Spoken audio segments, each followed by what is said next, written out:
கடந்த ஒரு வருடமா அதிகம் பேசப்படும் இந்த வார்த்தை டீலிமிட்டேஷன். இது என்ன?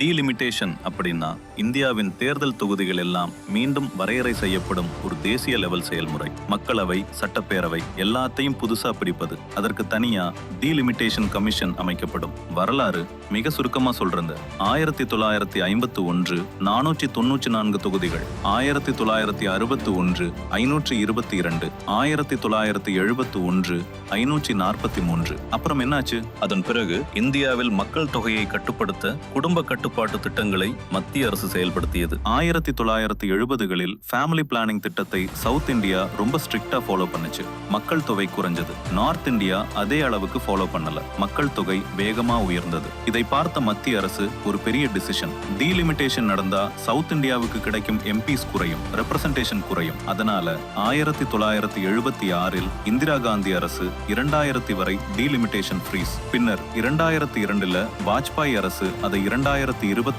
எக்ஸ்டெண்ட் பண்ணுச்சு. இதுதான் இந்தியாவில் இன்று வரை இருக்கும் மக்களவை எண்ணிக்கை மாறல, எல்லைகள் மட்டும் சின்ன சேஞ்ச். இப்போ முக்கியமான பாயிண்ட், 2026 கணக்கெடுப்புக்கு பிறகு டீலிமிட்டேஷன் கட்டாயம். நியூ பாப்புலேஷன் டேட்டா வருது. நார்த் இந்தியா உயர்ந்திருக்க வாய்ப்பு அதிகம். சவுத் இந்தியாவுக்கு தொகுதிகள் குறையலாம், ரெப்ரசன்டேஷன் டவுன் ஆகலாம். இதுதான் டீலிமிட்டேஷன். ஒரு வார்த்தை இந்தியா முழுக்க ஒரு பெரிய டிபேட்டா மாறி இருக்கிறது.